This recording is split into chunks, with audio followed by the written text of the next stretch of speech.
And welcome, everybody. With Corey Alexander, I'm Doug Sherman. So glad you could join us here on this final day of the regular season in the ACC. And Corey, as mentioned, the Seminoles have everything in front of them. They beat Boston College today. They will be the #1 seed in Greensboro, but these two teams still have a lot to play for. They really do, and it was Louisville who changed Virginia's season. The win for the Cards in Louisville earlier this year started Virginia on their offensive ways. So right now, Virginia trying to have some get back in what has been one of the best home court advantages throughout the entire ACC tenure of Tony Bennett. And when you look at what's at stake for both these teams, Louisville has a chance for a share of the ACC title if they win. Virginia also in that mix if they win and a Florida State loss. And Corey, if 6 weeks ago we would have said your alma mater would be in this position right now, would you have believed it? Yes, I would have. I said at the beginning of the year, but many people didn't believe me. Now, Virginia's got the basketball first with Kihei Clark inside to Mamadi Diakite, who was just recognized on senior day. He took a shot to the face and is looking for a foul call to no avail. They're the starting five for the Cardinals. Fresh Kimball at the point along with David Johnson. This is the terrific freshman.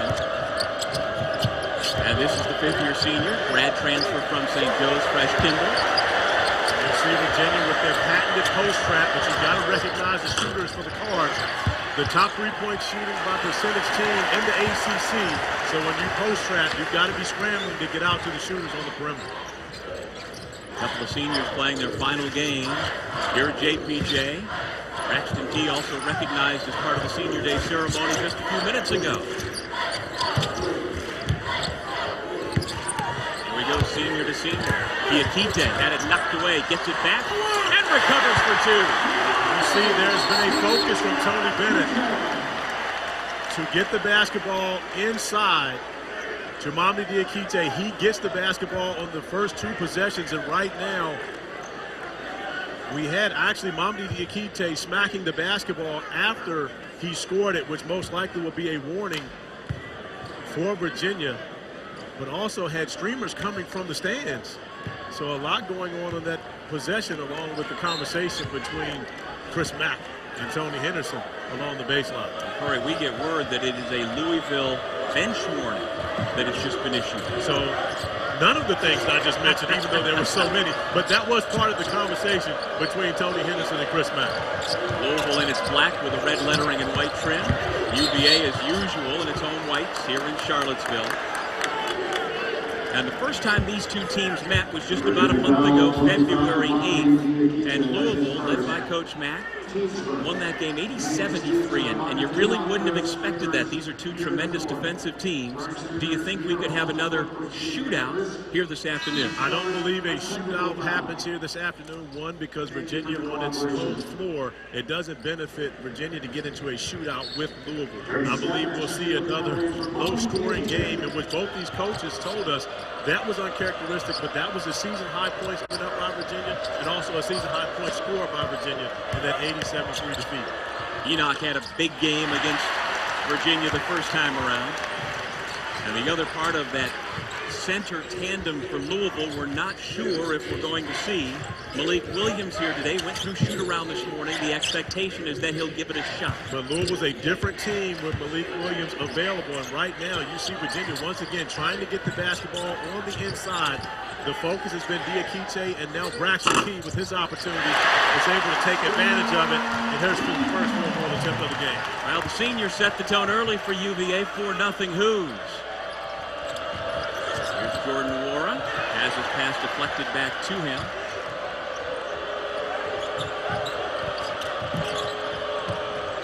On the screen and roll, great catch by Enoch, and the slam. And you see the attention paid to David Johnson, who has played great basketball the last 14 games for the Cards, who really takes over the point guard position for Louisville. Thomas Wold, the 10 side. Off the mark on his first attempt. It's going to be a different atmosphere for Johnson as he's the starter coming in playing against Kihei Clark, one of the better defensive guards in the ACC to start this game. But you see the maturation of Johnson as he's attacked, not able to finish. Clark without numbers. Drops it off to Key, who thought about it, but he's not much of a three-point shooter. Only 19% on the year.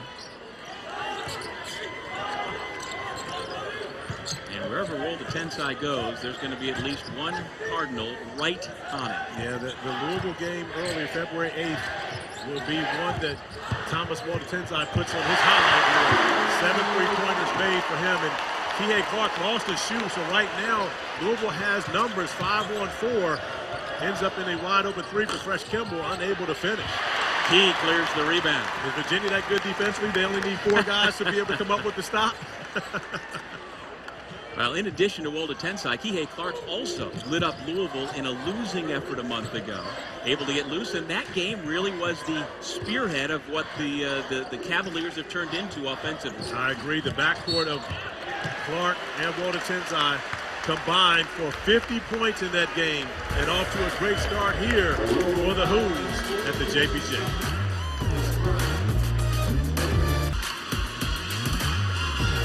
ESPN's exclusive presentation of college basketball is presented by 5-Hour Energy Shots, now in 2 great tropical flavors. And in part by Alka-Seltzer Plus for fast, cold relief. Back in Charlottesville, Virginia with Corey Alexander, a proud Virginia alumnus. I'm Doug Sherman.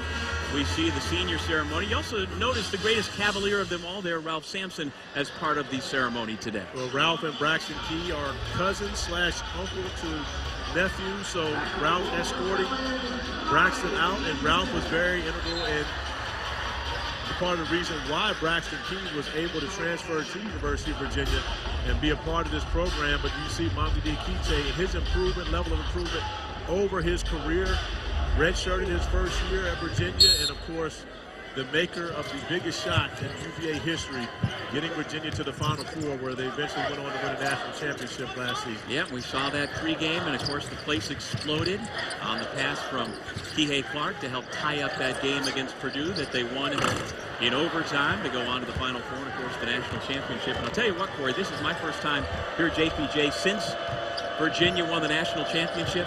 It is such a cool feeling to be here, in the way that the community is able to celebrate, now 11 months later, what was the greatest moment in program history. Well, absolutely. But one of the things that I believe has been remiss from the ACC, over the last 8 seasons, Virginia has the top winning percentage at home in the ACC, 1 win ahead of Duke. So when you think about home court advantages, there's none bigger over the last decade than what has happened here in Charlottesville, Virginia, and give Tony Bennett and his staff a tremendous amount of credit, but also the fans who have really supported this program and built a tremendous advantage here. Well, it's a beautiful building as Jordan Wara misfires. Rebound comes to UVA. During that time you're talking about, Corey, Virginia is 64-8 in this building. Clark missed the layup, and that is 1 win better than Duke at Cameron during the same span. And of course, Duke's got a huge game following us tonight against North Carolina here on ESPN. Enoch for 3. It had been cold for Louisville thus far in this game, but the one thing that Louisville has that very few programs have, Virginia does, but is bigs that are able to step out and knock down the 3. You see Enoch able to knock it down, as well as Malik Williams when he's in the game. Both those guys have 3-point range, and that only helps spacing on the offensive end of the floor. Now, the last 3 games, Walter Tensai has been held in check. He's made just 1 field goal. He's been shut out the last 2 as Diakite misfires. What's been different about him for Virginia lately? The level of attention that is paid to Thomas Walter Tensai, but that opens up opportunities for his teammates as Ryan McMahon comes out firing. Talked with him earlier today. His dad made the trip from Florida up to see the game, and McMahon is engaged early, and his 3 gives Louisville a 2-point lead. And no trouble with his 3-point form. Well, you know, there's a battle going on between McMahon and Jordan Wara for their spot in the all-time 3-point field goal percentage leaders for Louisville. So there's a little bit of a team competition going on between the 2. And they are the 2 guys who head coach Chris Mack, the only 2 guys he allows in transition to pull up on the fly and shoot a 3. That's how comfortable coach is with their shooting.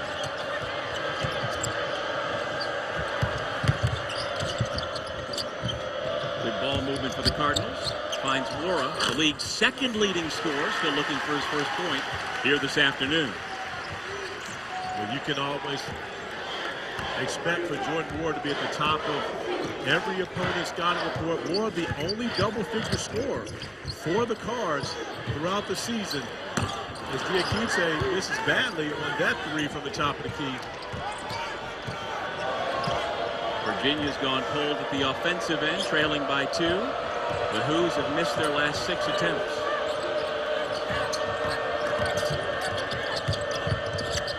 Sutton able to put it through. And you see the Cardinals with a veteran team, and you look at the experience on the floor right now, the 5th-year senior and McMahon, 5th-year senior Stephen Enoch, 5th-year senior Dwayne Sutton, the junior Wara, and the grad transfer and fresh Kimball. The experience has allowed them to be able to recognize this environment and take advantage of it. Tonight's NBA Saturday primetime game has the Warriors hosting the 76ers. Our coverage 10th with The Jump at 8 Eastern, 5 Pacific on ABC. And you can always watch both on the ESPN app from anywhere. And we see Malik Williams checking into the game for the first time. The junior co-captain from Fort Wayne, Indiana, so important to what Louisville does. A difference maker on both ends of the floor for the Cards. And Malik Williams, who actually missed the first 4 games of the season with a foot injury.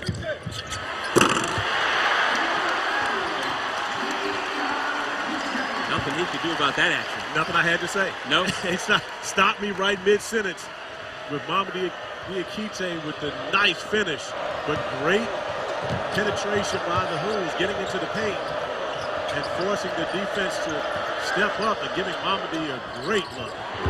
Wara's on the board. It's now an 11-2 Louisville run. And for those who are watching Jordan Wara this year, appreciate it. You are talking about a high-level scorer and a very efficient player as well, especially when you consider him on the offensive end, but an undervalued defender and, more importantly, a great rebounder. Louisville has made its last 3-point shot attempts. Wara from deep. Make it 4 in a row. Again, special, no question about it. And when you look at what he does and what this Louisville team does, they use the three-pointer as a weapon, but they don't shoot an exaggerated amount of threes. They take good threes. It's part of the reason why they shoot such a great percentage. Jordan Wara grew up in Buffalo, New York. You know who he was a big fan of? Tell me. Carmelo Anthony. That was his guy. Diakite fouled by Wara.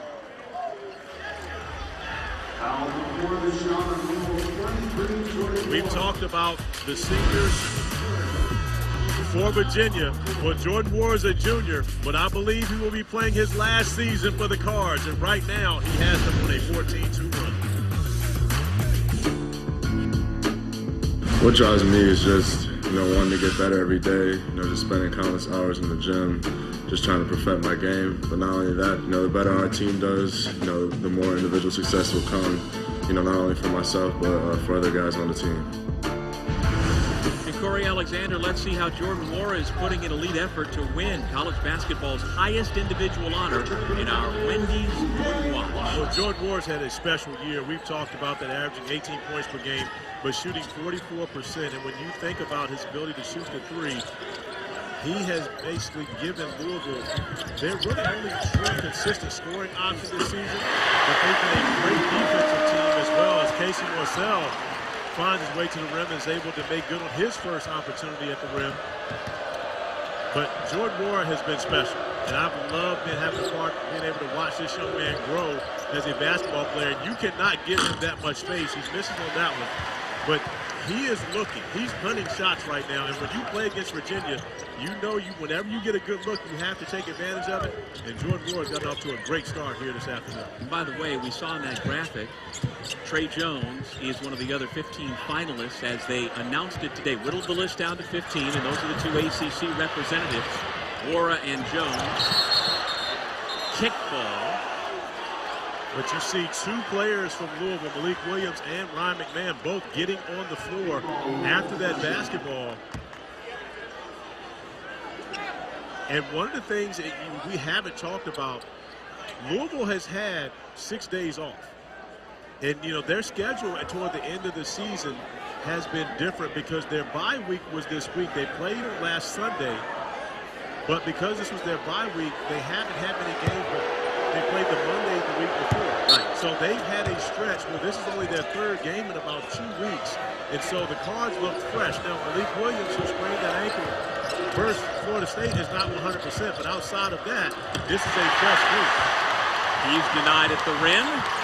And you can watch Malik Williams, and that's a play normally he would have dunked, and you see he is running gingerly. Chris Mack told us beforehand he didn't know how many minutes he would play, how that ankle would hold up, but he wants to be on the court here today. Yeah, no doubt about it. If we were able to have a camera during shoot-around, it was obvious Malik Williams is nowhere near 100%. He was limping with pretty much everything he did, but he's out there. He's a tough kid.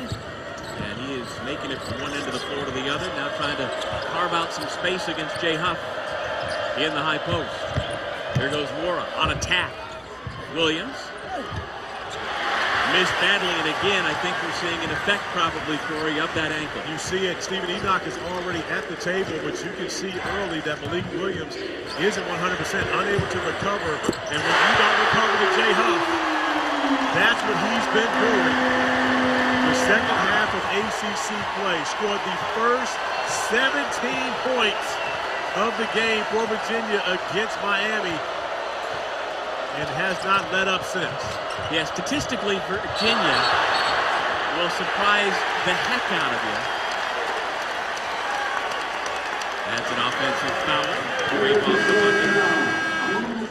Because of Virginia playing the style that it does, you will see statistical anomalies that just don't make sense. I mean, they won that game against Miami with nobody but one player scoring a single point for the first 16 minutes of the game. But again, Virginia has underestimated weapons. Kihei Clark has had a great season, not just defensively, but offensively as well.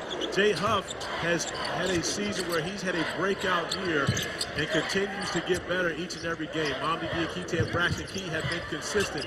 But if they get the shooting from Thomas Wolder-Tensau or Casey Vassell's able to get his offense going, this is a team that can be dangerous once again as we continue to move into March.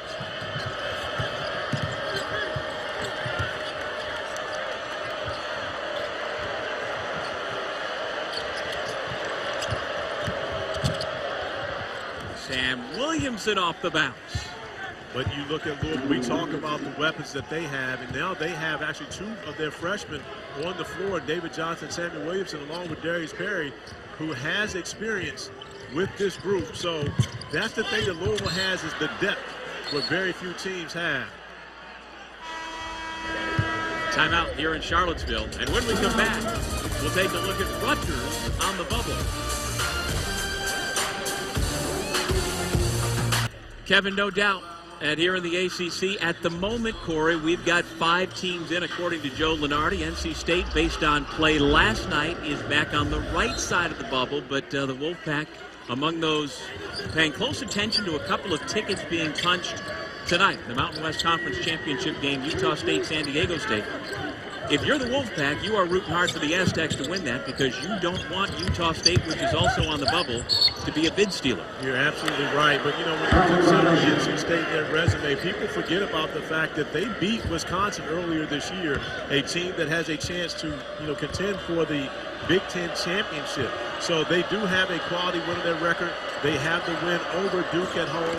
And when you consider what this ACC has been this year, many people will say it hasn't been the best ACC, but yet when you've got teams like Louisville, Virginia, Florida State that you have to contend with on a nightly basis, and NC State also has a win here at the JPJ, I believe that NC State is a NCAA tournament team.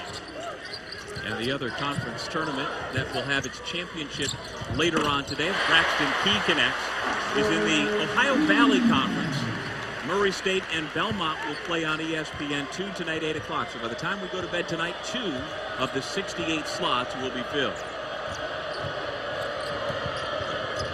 We are just 8 days away from Selection Sunday, 3 days away from the start of the ACC tournament in Greensboro, North Carolina.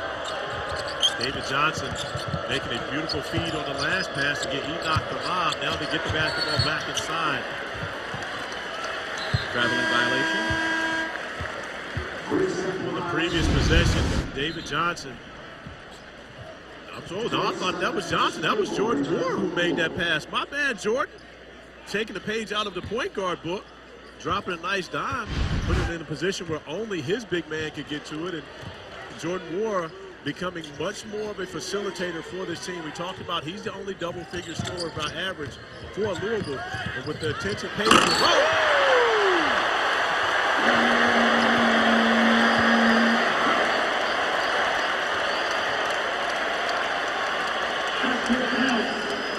Jay Huff continues to do things that maybe we didn't know he could do. We knew he could do them, he just hadn't done it.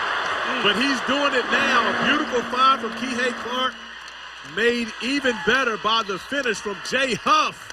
The contact, the and one opportunity, and more importantly, the Sports Center top 10 highlight. Jay Huff, the native of Durham, North Carolina, who grew up a Duke fan, who blocked 10 Blue Devil shots the other day, including the game clincher. Technical foul against Chris Mack. And right now, Chris Mack upset about the fact that he felt Mamadi Diakite stepped into the lane first. And it was a lane violation, but it was charged against Louisville.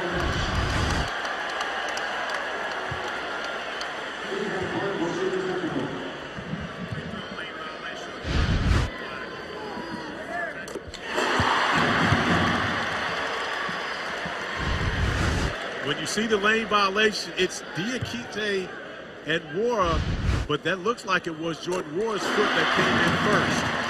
But Chris Mack feeling as though it was Diakite, and you see that is Wara's foot in there first, which results in a technical foul for Chris Mack. And having a conversation with Ron Groover right now, and Mack actually got the bench warning earlier in the game, so you can see emotions are riding high in this game thus far. Louisville wants it bad, but if you can tell by the crowd noise here, the Who's on trying to let them have it. A 5-point play has tied the ball game at 20. Wara, tough shot. Put back in by Enoch. And Stephen Enoch, the fifth-year senior, off to a great start tonight. And again, this is a young man who has played a tremendous amount of basketball, but he normally splits minutes with Malik Williams. He's going to be asked to do even more tonight to try to get the Cards a win. Morcell, no.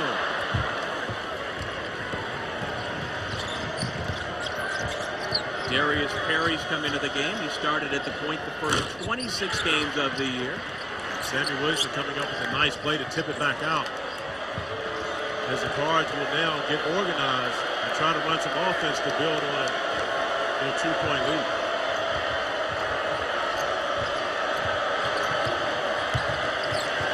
Freshkin trying to get around Morcell. Shot clock at 1. Morcell blocked it. Shot clock violation.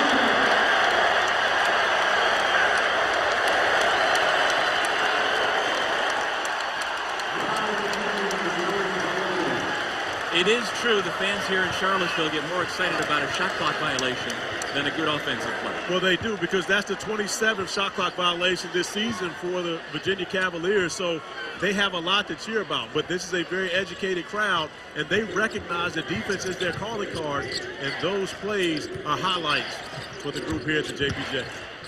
He and Diakite, the two seniors, on their final game here at JPJ, continuing to produce. And that's what makes Diakite so valuable, his ability to be able to pick and pop and put so much pressure on your team from outside the arc, but also getting it done in the paint. Kihei Clark all over Kimball. Double team on Enoch. Roll the 10 side, the takeaway.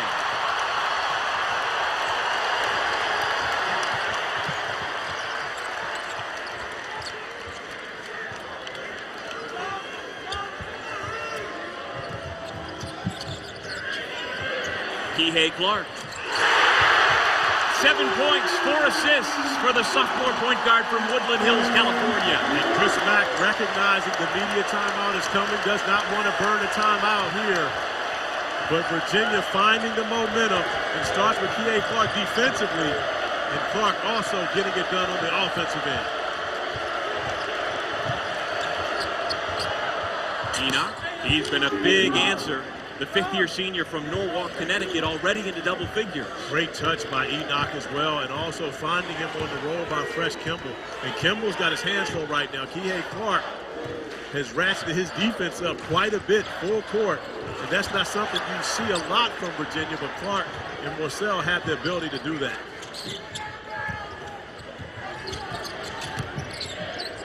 Key leans in.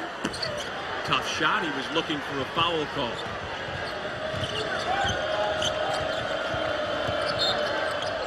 Foul on Huff, which draws the boos from the folks here at John Paul Jones Arena.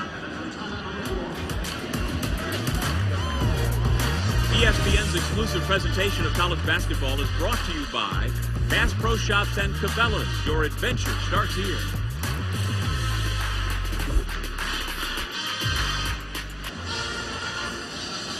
Basketball fans are familiar with Virginia's pack line defense, but what they don't often see and doesn't get enough credit is the post trapping. You see the pressure from Kihei Clark on the basketball, but the post trap is where Virginia's special. You see Thomas Walter-Tenzai reading the eyes of Stephen Enoch in the making the pass, and is able to come out, steal the basketball away from Virginia. People don't recognize how Virginia is able to turn you over. The post trap is one of the best ways they're able to do so, and it's something that opposing teams have to scout for coming into this building. Well, of course, Tony Bennett starred for his father, Dick Bennett, at Green Bay back in the late 80s and early 90s. He's known for his offense, but he learned his defensive principles from his dad. Learned the pack line from his dad, who he also coached under at Wisconsin and Washington State. Corey, you've seen as much UVA basketball as anybody during Coach Bennett's tenure here. How has it changed over the last decade, if at all, from what he brought 11 years ago? Well, I'll say it's changed over the last 2 years, and part of the reason that it's changed over the past 2 seasons is Kihei Clark. And because his ability to pressure the basketball puts so much heat on that point guard that now when you have to make plays, it changes things for you. And so, one of the areas where Virginia was, I would say hurt, the pack line got hurt before Kihei Clark arrived, was small quick guards were able to get to the paint and beat them.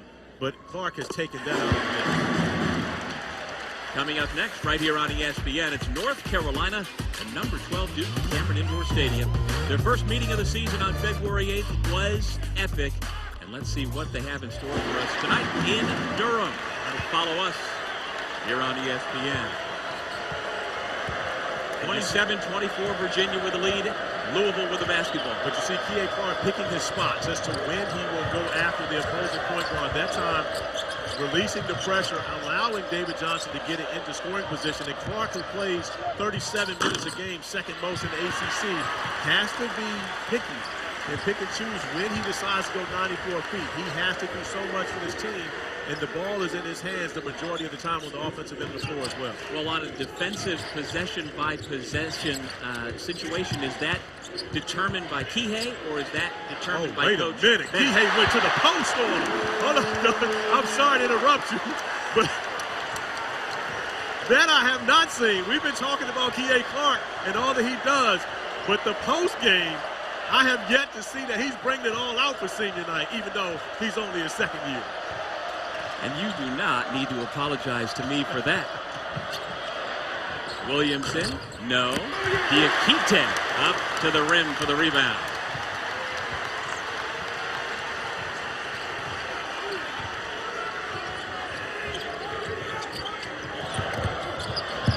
Clark, foul. And he will shoot 2. Right now, Kihei Clark is running the show, and more importantly, getting to the lane and going turnaround jumper. Who does he think he is, Ty Jerome? What is going on here? Kihei generously listed at 5'9", closer to 5'7", playing like he's 6'7" right now, controlling this game. Now, he lit up Louisville for 23 points, his career high in their earlier matchup.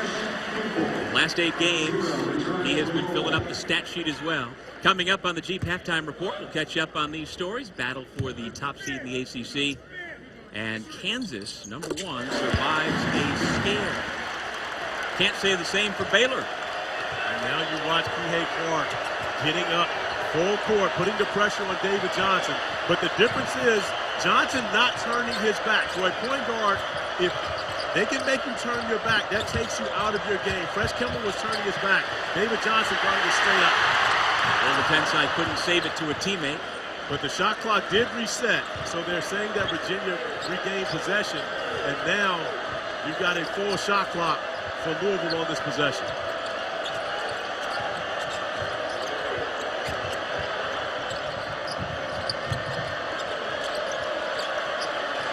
Kimball, after 2 jab steps, misses the 3. Kihei Clark, as mentioned, hasn't just been scoring or setting up his teammates. He's been rebounding the ball lately as well. It's senior night, but right now it's belonged to the second-year guard from Cali. Kihei Clark has had his imprint all over this game. Huff can't get the roll.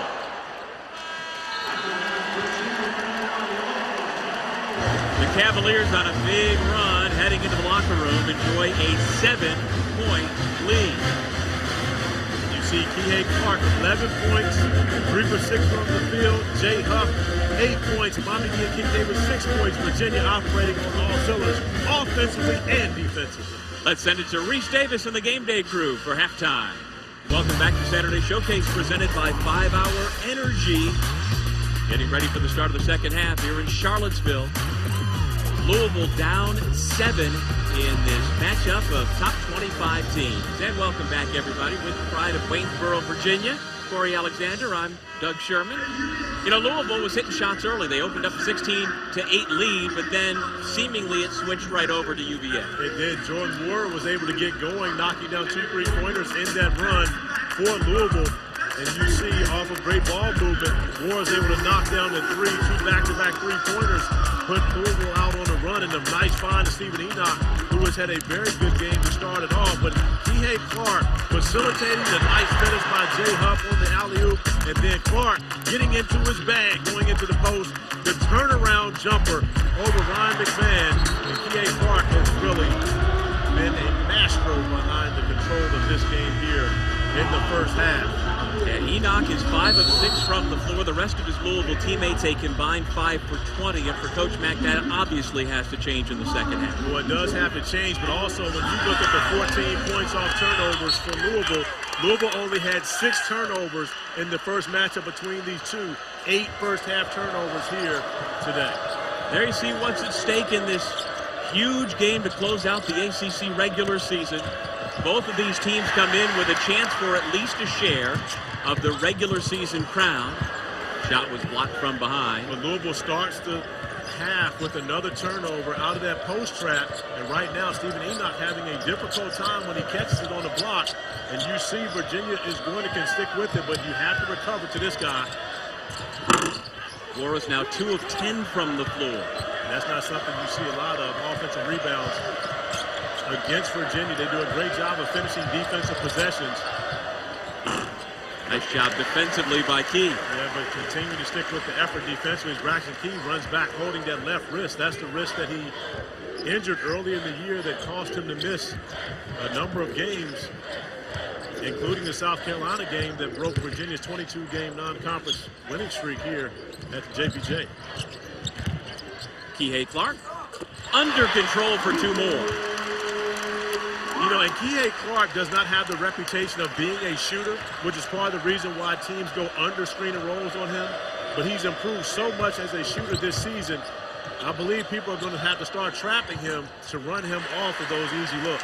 Well, Clark has 13 points to lead the Cavaliers, who are riding a 7-game winning streak. They've won 10 of their last 11. And they really have dominated this series with Louisville here in Charlottesville, having lost just once to the Cardinals. And that was in U-Haul. They're 5-0 in this building, and that has been since Louisville has entered the ACC. And the win for Louisville on February 8th broke a 9-game winning streak by Virginia in this series. And by the way, I'm sorry to see your old building, your old home court, University Hall, is no longer. Yeah, well, it had better days, no question about that. But I got a brick. I do have a brick from U-Hall, and a bunch of alumni in the building here today who also have those bricks and made many memories in that building. Not your only brick in that building, I imagine. No reply? I'm sorry, I didn't hear you. What'd you say? I said... Our producer, Todd Jones, is talking to me. I said, I'm guessing that wasn't your only brick in that building. Oh, I should have ignored you. I thought you were. Yeah, And then I'm like, wait a second. You know what? I shouldn't have asked a second time. Here's Diakite. Great footwork on the post. And we've seen Diakite get it done from the perimeter, knocking down jump shots, but also going to the block. All-around effort for him so far. And right now, 8 points. And he is now 12 points away from being a 1,000-point scorer at the University of Virginia. Virginia closed the first half on a 6-0 run. They've scored the first 4 of the second half and threatening to pull away. And Diakite, with the size advantage over Sutton, recognizing if there will be a trap. With no trap, Mamadi Diakite with great footwork to finish. And when you look at his numbers, 12 points shy of 1,000 career points for a young man who came in and redshirted and averaged a little over 3 points per game as a first year, to see where he is now and an opportunity for him to move on and play in the NBA next season. Great job as far as the development plan for Mamadi Diakite with the associate head coach Jason Williford and Tony Bennett, of course, the staff here. They do a great job developing their bigs. And, of course, they've had some guards that turned out pretty well. Indeed they have. You know, one of the parts of the formula for Virginia, they don't foul you that much. They only committed 2 fouls in the first half. Louisville, those were their first free throws of the game. Virginia on the year leads the nation in fewest fouls committed per game. Well, and part of that is their basic fundamentals and how they play defensively. And Tony Bennett, unlike many coaches in the summer, when you get your hours to work on your team, many guys work on their offense. For Virginia, it's about defense. It's about developing the pack line, how they're going to play defensively. They'll go later with their offense, and not that it isn't important, but they win games on the defensive end. Enoch no. Braxton Key with the rebound. The reigning national champs rounding into form as we have reached March. And right now, Louisville going to a 1-3-1 against Virginia, but one thing it leaves open is the baseline opportunities, and if Walter Tenzai is able to find his looks from beyond the arc. Remember, he made 7 against Louisville the first time. Ryan McMahon back into the game for Louisville. Nice feed inside. The layup is good by David Johnson. And we should mention that once again, we don't really expect to see co-captain Malik Williams back into the game for Louisville. Tried to play in that first half through an ankle injury, but clearly was not himself. Yeah, and we talked about it. They are a different team as McMahon gets Huff on the elbow shooting the jump shot. But Louisville is a different team, especially on the defensive end without Malik Williams. And right now, they trail here at the JPJ by 9. I got to be honest with you. I wouldn't have made the free throw either with that guy standing there in his Speedo. I got to be honest with you. I was told that you were that guy wearing an orange Speedo at Syracuse. But there's no proof, so we can't do it. I don't think so. I can tell you where there is proof. Cole Anthony, 24 points a game, shooting 60% from the field over his last 3 games. 6.3 assists. North Carolina playing great basketball right now. He had 24, 11, and 4 versus Duke. When they played in North Carolina, I'm expecting Cole Anthony to have a big night tonight at Cameron Indoor. And again, that game will follow ours here on ESPN. The other big game in terms of the top of the standings in the ACC going on in Tallahassee right now, late in the first. It's Florida State 34, Boston College 19. Florida State is in the driver's seat. They come into action today in a tie with Louisville, but they would win the tiebreaker. So if Coach Hamilton's team wins, they will be the #1 seed in Greensboro next week. Well, and right now, Louisville in danger here, playing against a Virginia team that has ramped up its defensive effort. Another deflection by Braxton Key, forcing the foul on Ryan McMahon. And you see, going after the loose ball, McMahon bumping into Key. And the possession will go back to Virginia with the foul going on McMahon. 10th Louisville turnover of the day. Only 3 committed by Virginia. Diakite. Very patient, able to get it up on the rim. Goes after his own miss and has it. You talked about it in the first half, Corey. He has come so far since his first year. He really has, but more importantly, he's always had that touch. That's one thing about him in high school, you know, watching him at AAU. He's always had the touch around the basket, but the strength to be able to fight through that play after missing the first shot, but making that second effort is really where he's developed. Wara, long range 3, well off the mark. But, Doug, one of the other things that you have to notice right now, we've talked about Jordan Wara, who's now 2 for 12 from the field. His primary defender has been Mamadi Diakite. And so that's part of the reason why Diakite is on my all-ACC defensive team, because he can take on that challenge but also defend players on the block. His ability to defend has given Virginia one of the most versatile defensive teams that Tony Bennett has had over his 11 seasons here. Well, we're going to have to take a look at your all-defensive team in the ACC. I'm curious to see who you've put on the group. I had to leave one guy off, and it hurt me to leave him off. And when we show it, you'll see. But he definitely deserves to be on there. Unfortunately, it's only 5 spots. Sutton denied. Feel like you could put 4 or 5 Wahoos on the all-ACC defensive team. I believe that Virginia should have a spot for the entire team, but when you look at it, Mamadi Diakite is on that team. Trey Jones, Trent Forrest, Diakite, James Banks III out of Georgia Tech, and Malik Williams, who is unable to play in this game. He actually is going to the scores table right now to check in, but he's not 100%. But he has been a difference maker for Louisville. The guy had to leave off, and it came down between he and Diakite, Kihei Clark.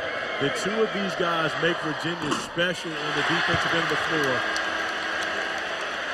But honestly, you could have a spot for at least 4 of the Virginia starters. Jay Huff with 10 block shots against Duke. Hard to top that. Braxton Key takes on the challenge of guarding opposing teams' best offensive players on a nightly basis. And right now, the crowd getting involved in this game even more. Dwayne Sutton gets the second. And now with Diakite out with the 3 personal fouls, Casey Morsell back in. How does that change Virginia's defense? Well, it puts more pressure on the guards for Louisville because Casey Morsell is on Kihei Clark level as far as his ball pressure. But when you've got a guard, Jordan Ward, that makes it more difficult. Braxton Key is more than capable of taking on that challenge, but Ward with the size advantage over Key. Tensai gets rid of the defender and buries the 3. First points for the junior from Italy.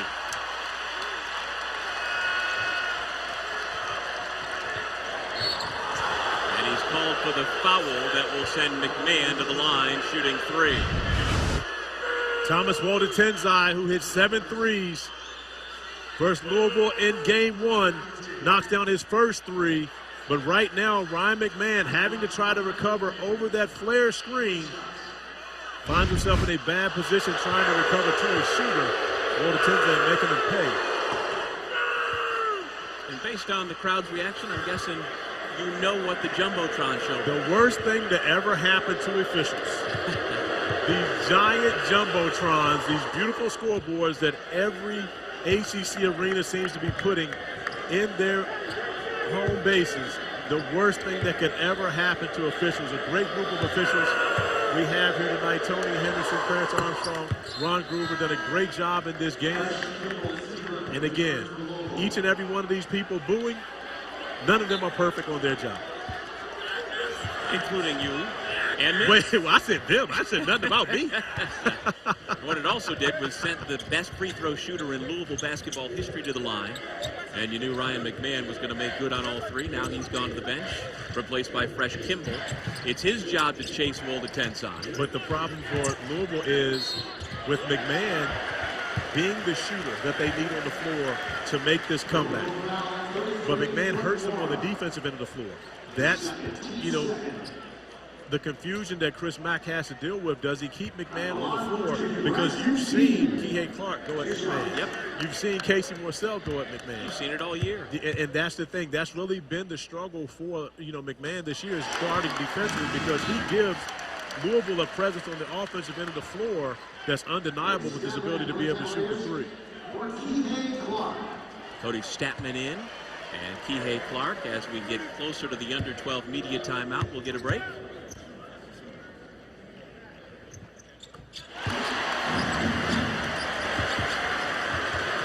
And again, here's what's at stake at the start of the day today. Each of these teams in the mix for at least a share of the ACC regular season crown. Nice feed to find the layup for Kimball. And that's just a simple UCLA cut.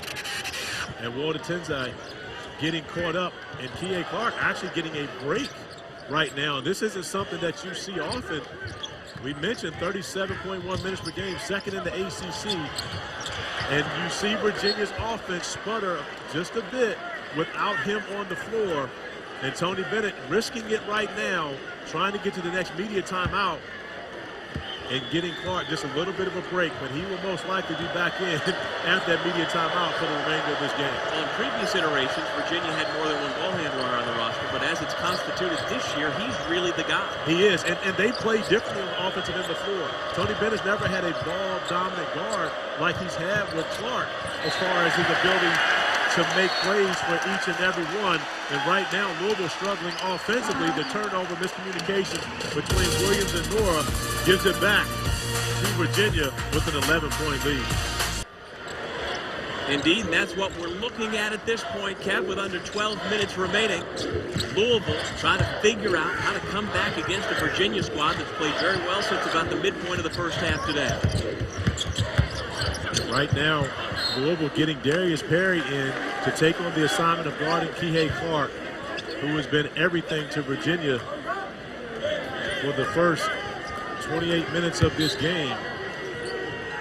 And going away from the shooting of Ryan McMahon to see if Perry is able to slow down Kihei Clark. Jay Huff with a shot clock at 2. Off the side of the rim, but here come the Cardinals.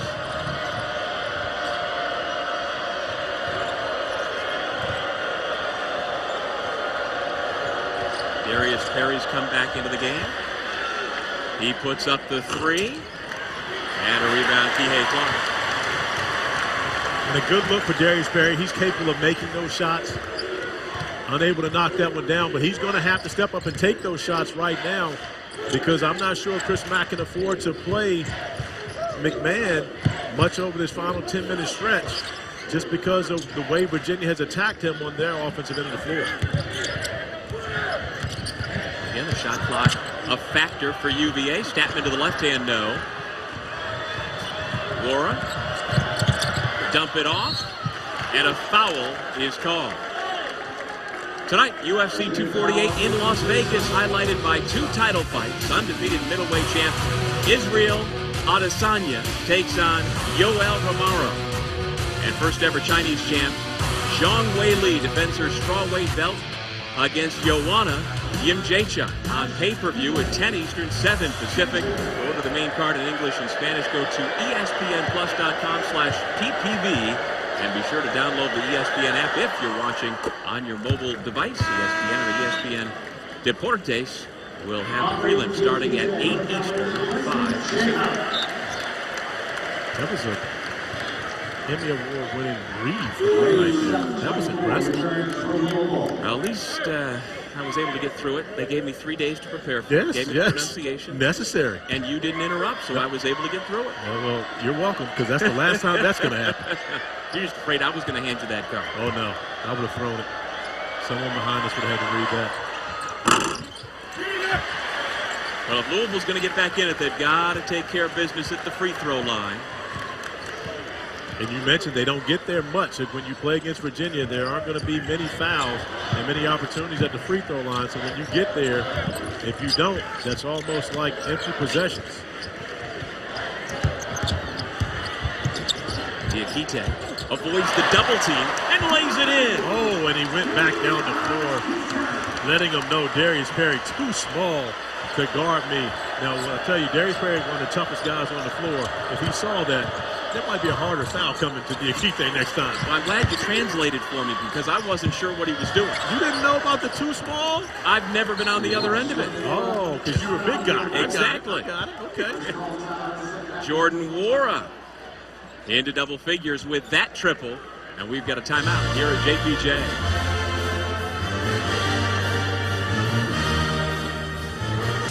Here's a look at Corey Alexander's all-ACC first team. Well, it starts at the point with Trey Jones. Right now, my front runner for ACC Player of the Year. Then Elijah Hughes right behind him at the shooting guard. We've got Jordan Wara, who's been spectacular all season long at the small forward position. John Mooney, Mr. Double-Double in the ACC at the 4. And Vernon Carey, who's been dominant in the ACC Rookie of the Year at the 5. But that group, not as difficult to pick as was the second team. And the second team is comprised more so of winners teams. And you look at Kihei Clark, Trent Forrest, Devin Vassell, Mamdi Diakite. Those are 4 guys on the top teams in the ACC. Garrison Brooks, whose team hasn't won as much, but he has had a spectacular season for the Tar Heels in Chapel Hill. Yeah, I'm glad you found a spot on there for Garrison Brooks, who has been a constant in Chapel Hill. What's been an obviously tough season, but still plenty on the line. They played tonight against Duke, and they're going to be the most dangerous 14 seed in Greensboro you could ever imagine this coming week. And actually, the league will announce officially the all-conference teams Monday morning on Packer and Durham on the ACC network.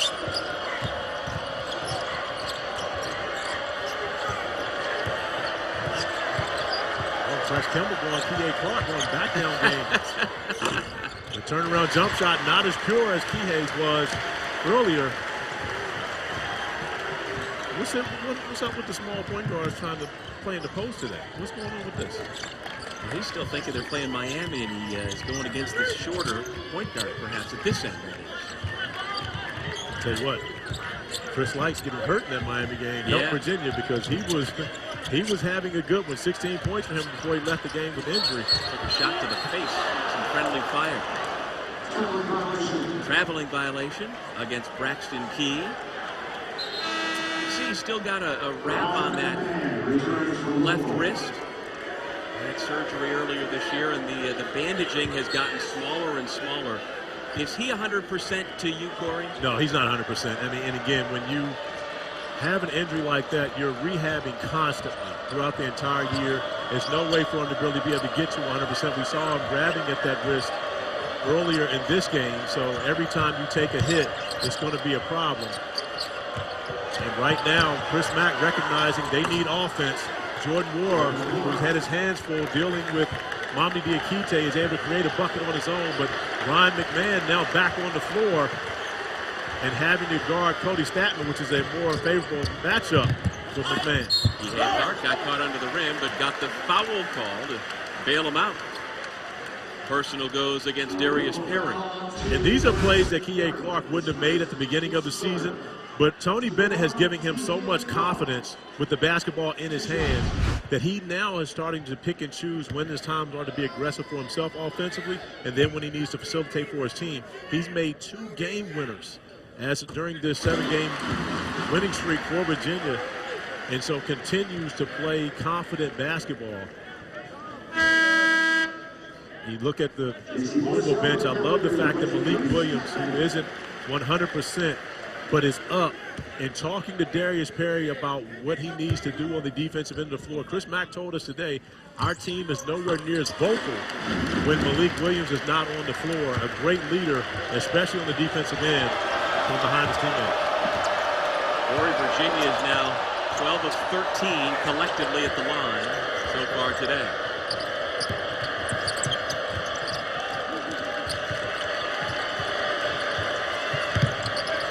Perry finds Wara for 3. And a great find by Darius Perry along the baseline. And Perry giving Louisville great minutes right now defensively, but also making plays on the offensive end.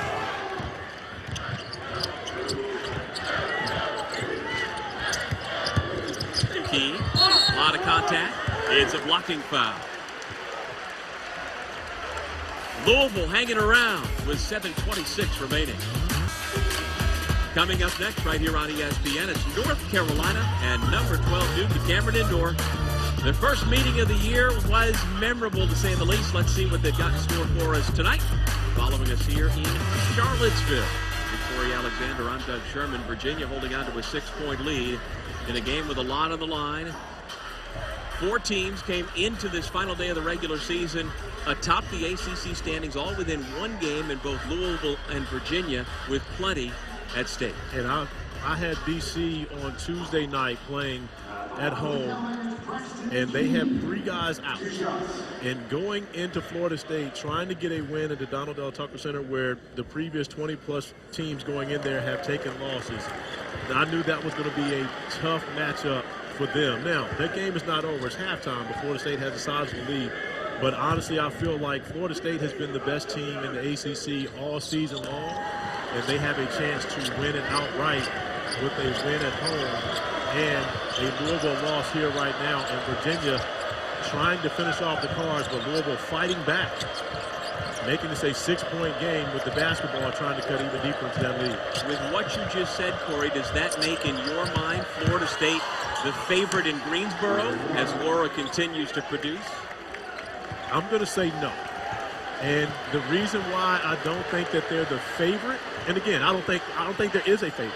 And so when you look at it, I believe that any of those 4 teams can win. But Florida State, who played in the ACC Tournament Championship game last year, has bigger aspirations this year. And not that an ACC Tournament Championship doesn't mean anything to them, but they have Final Four National Championship aspirations. And the teams that really had that, like Virginia last year, lost to Florida State and went on to win a national championship. We don't see teams winning the ACC tournament and winning the national championship anymore. It's so much energy expended in the tournament playing those 3 games. I'm not saying that they're not going to try to win, because I know they are. But if they don't win, I don't think it bothers Leonard Hamilton as much as it would if they don't get to the Final Four. So if I'm hearing you correctly, that's to imply that each of these 4 teams atop the ACC standings, Laura is called for an offensive foul. And Jordan Ward not agreeing with that call. And that one is questionable, because Ward is attacking the basket, and you see he initiates the contact with Diakite on that possession. But does Diakite invade Jordan Ward's guarding his legal position? So I agree with the fact that Ward initiated the contact, which means he gets the foul on that possession. But that's one of those bang-bang plays that I'm so thankful that I get to sit over here and talk about officials and not have to be one. And Laura looked at the official and word for word said, there's no way.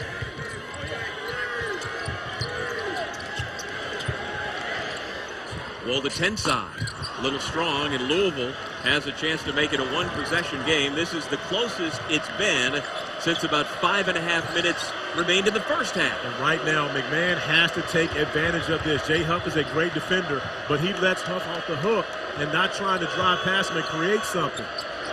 McMahon, he made over Huff for 3. He made up for it. I was looking for Ryan McMahon to be aggressive offensively on that possession. He's on the floor to make plays on the offensive end, and he just made a big one to make this a 1-point game.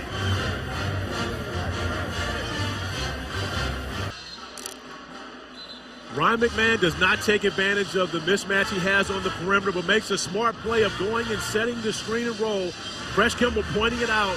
Jay Huff late recognizing, and of course, McMahon has logo range, so therefore you've got to get further out there. McMahon knocks down a huge 3 to cut the deficit to 1 for Virginia. And as you allude to, all credit to Fresh Kimball. He's the one who recognized it and said, no. Get over here, set me the screen, get over there because you can make that shot. You're absolutely right. And one thing I can almost guarantee you is Chris Mack has nothing in his playbook for Ryan McMahon to be a screener for Fresh Kimball. That's a 1-2 pick and roll. Yep. I don't think that's in there. Great call by Fresh Kimball. And how about the adjustment by Chris Mack to go to 3 guards and get Darius Perry on the floor? And right now, Louisville playing small with Wara and Sutton at the 4 and 5. And Virginia still with this big lineup trying to match. Perry for three. Gonna wipe up some perspiration on the floor. Dougie Fresh, I had an opportunity to coach Darius Perry 3 years ago at the Kentucky Derby Festival, and this is the guy he is. Big shots, big plays coming out of Wheeler High School in Atlanta, Georgia, and he steps up and makes a huge play right now. In that game, he scored 28 points against Shea Gilgeous-Alexander and was spectacular. We talked about that pregame, and I honestly wanted to see this Darius Perry, who was coming in and been a star for the Cards here in the second half. And Darius remembered exactly his point total that day when you asked him. Foul on the post. No, they call it traveling. And Louisville has ratcheted up their defense now, taking a page out of the Virginia book. And you look at this squad. It's some players on this squad right now. You got Davion Mitchell with Baylor, Jordan Poole with the Golden State Warriors. But look at these guys right here. Ward, Malik Williams, Darius Perry, before they put on their college muscle. And that sharply dressed man all the way over to the right. Yours truly. I was waiting for you to say it, but you were too slow. I didn't recognize it. Oh, all cleaned up like that. Great play by K.A. Clark right there, pick and roll coverage. And that's part of the reason why both these guys are deserving of all ACC defensive team, because they are the toughest combination to play against in pick and roll when you have K.A. Clark guarding the ball and Mamadi Diakite is the guy that's hedging the ball screen. He gives it back to Walter Tensai, shoots over McMahon. That's a forced shot by Walter Tensai, and again, still time left on the shot clock, but I believe they could have gotten something better. Louisville's last lead was 22-20.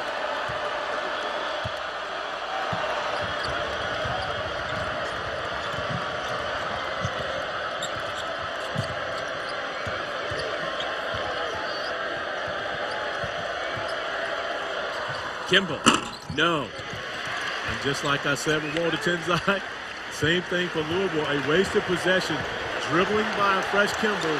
No one else touched the basketball, and a long three that was contested by Virginia's defense.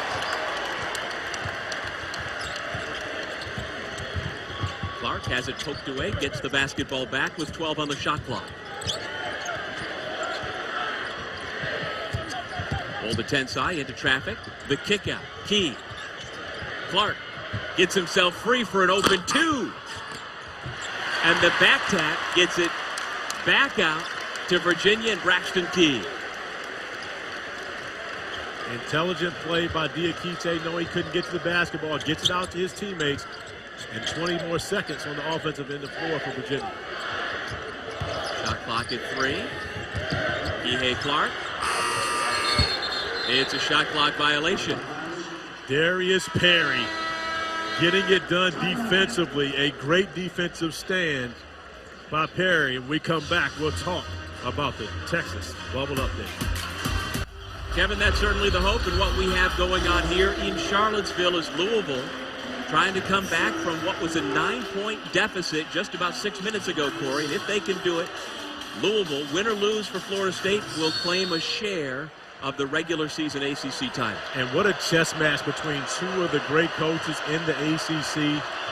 Chris Mack going with the small lineup, inserting Darius Perry on the floor to be able to guard K.A. Clark, but yet getting McMahon on the floor for his offense has been the move of the game thus far for the Cards and gotten them to this 51-51 tie. Kimball, block, Laura for 3.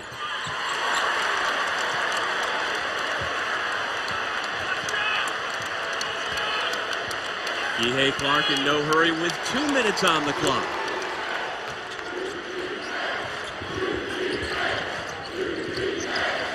In they go to Mamadi Diakite. Defended by Wara. Contact and a foul.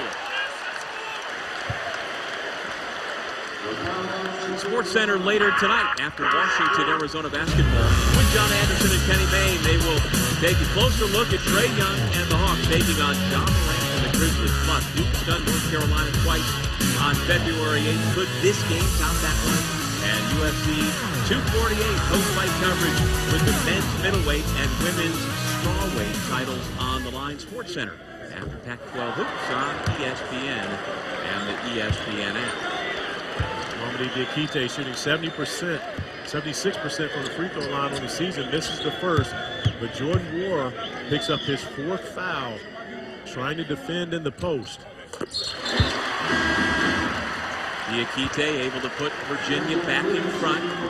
Now Williamson returns, replacing Darius Perry for the 10th-ranked Louisville Cardinals, trying to win in this building for the very first time.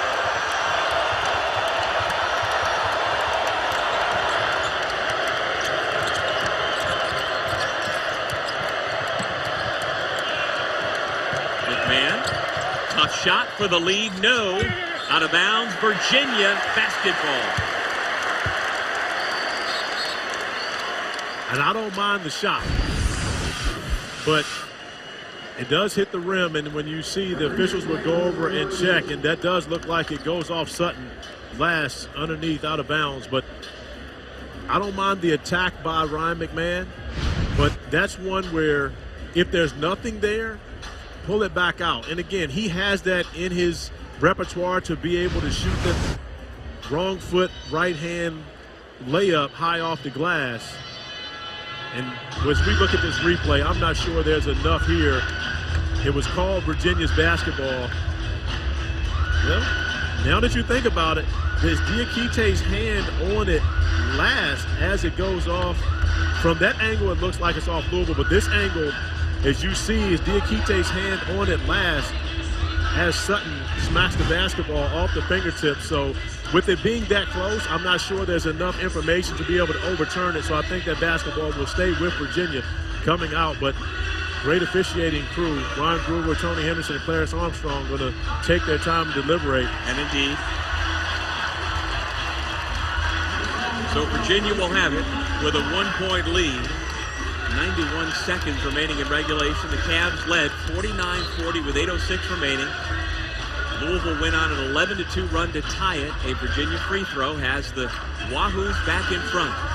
And Doug, if you remember back to the February 8th game, Louisville had a 14-point halftime lead.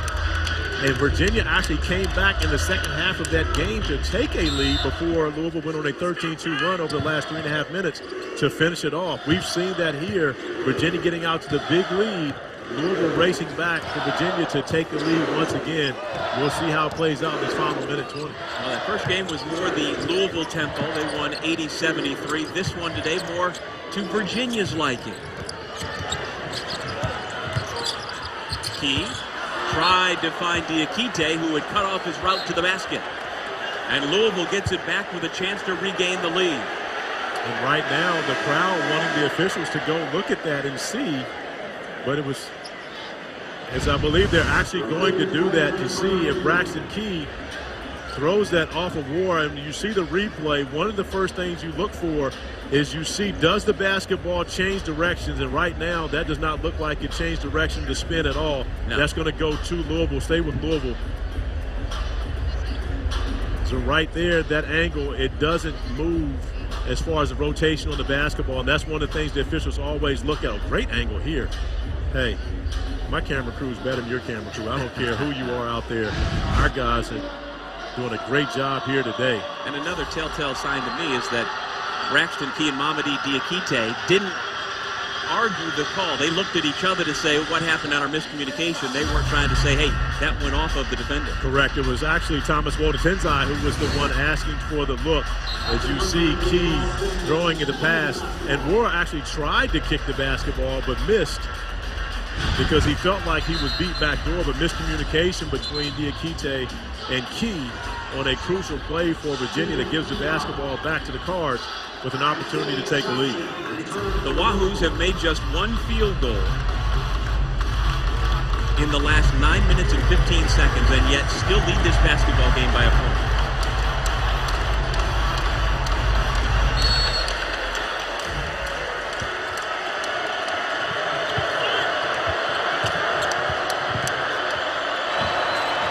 Freshman Johnson has to get it across, and does against Clark.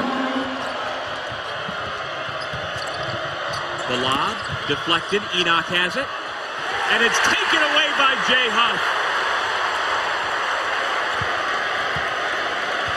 And right now, Louisville plays it out. They've got more than enough time to try to get a stop, or even if Virginia gets a 2, it's still a 1-possession game. Clark glances up at the clock. Shot clock now down to 10. He puts it up. And in! Virginia with a 2-possession lead.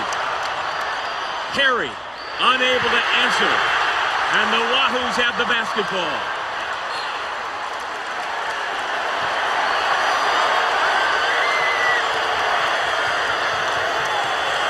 For the 2 previous seasons, the University of Virginia had Ty Jerome, who was Big Shot Jerome.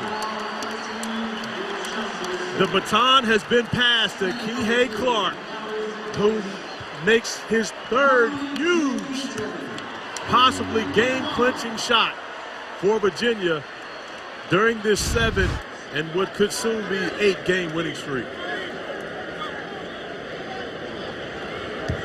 And now Mamadi Diakite, the redshirt senior from Guinea, at the free throw line.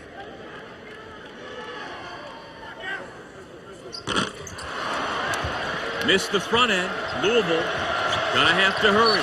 And Johnson is fouled by Clark because Virginia has fouls to give. So a great move by the Cavaliers. But that's the one part of being a team that doesn't foul much. That's always an advantage at the end of games if you have a lead. If you have a lead. If you don't have that lead, it becomes a problem.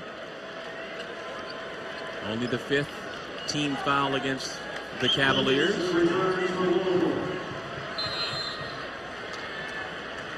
Timeout, Virginia. And so let's send it back to the studio and Kevin. All right, Doug, a look at Vernon Carey and a reminder, the best rivalry in college basketball takes center stage next. North Carolina Duke. Attendance is mandatory. Tip-off 8 minutes from Cameron Indoor after our finish. Guys. No doubt about it, as soon as Corey and I get done here, we will be scrambling to get to a TV to watch that one. Absolutely. And, Doug, I got to say, of course, working with you all season has been great, but even special, more so tonight, we've got our guy Marty Aronoff here. Yep. So we're in the presence of legendary company. Part of the reasons why my stats have been so on point tonight. Hall of Fame. I'm normally not this accurate. Hall of Fame statistician. It is our pleasure every time we see Marty Aronoff walk through the door. Great way to close out the regular season for us on what has been senior day for the University of Virginia, and a couple of their seniors who were recognized before tip-off trying to hang on to a 4-point lead. Lob into Stephen Enoch. Louisville can't waste any more time. Williamson puts it up. Fight for the ball. Diakite's got it.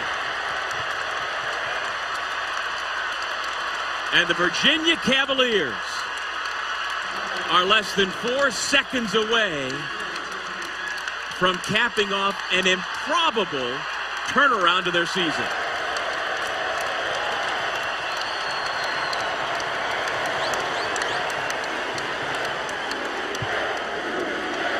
This was a Virginia team that fell from the national rankings in mid-January. They had been ranked as high as 5th back in early December. But they have turned it around to the tune of a 7-game winning streak and having won 10 of their last 11. And Diakite with a chance to close it out at the line. And I honestly believe that their season was changed at Louisville when they scored 73 points. And Thomas Walter-Tenzai went for 27 points. P.A. Clark scored a career-high 23 points. And that backcourt combining for 50 points caught up to where the front court of Virginia, where Braxton Key, Diakite, and Jay Huff have been successful since the beginning of the season. The backcourt caught up, and that's where Virginia has taken off an 8-game winning streak now. If they're able to finish this one out, which it looks as though they'll do with 3.8 remaining here on what has been senior day. Oh, by the way, with his 16 points, Mamadi Diakite is now 4 shy of reaching 1,000 for his career at the University of Virginia.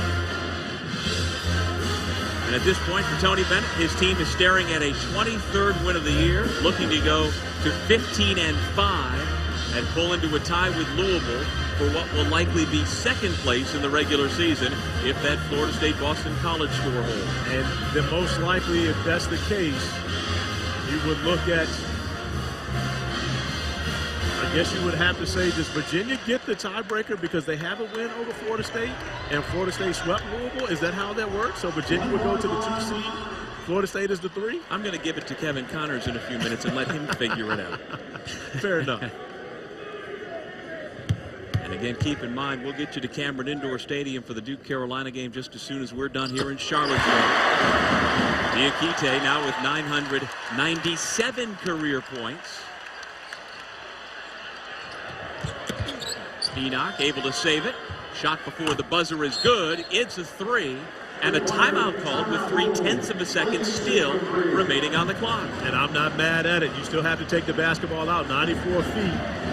And again, it would have to be a tip.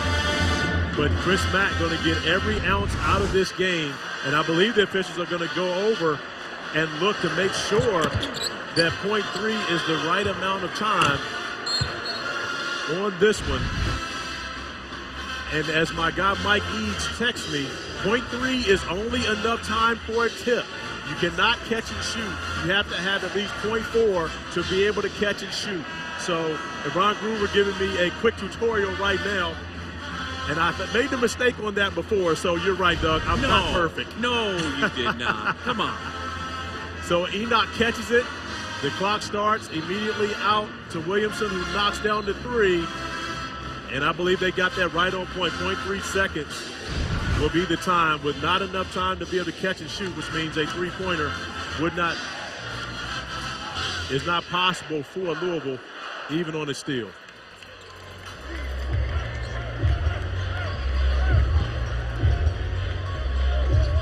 Braxton Key will trigger the inbound. They get it in, the horn sounds, and the regular season comes to an end on Senior Day with the Virginia Cavaliers taking down Louisville 57-54 for a share of second place in the conference.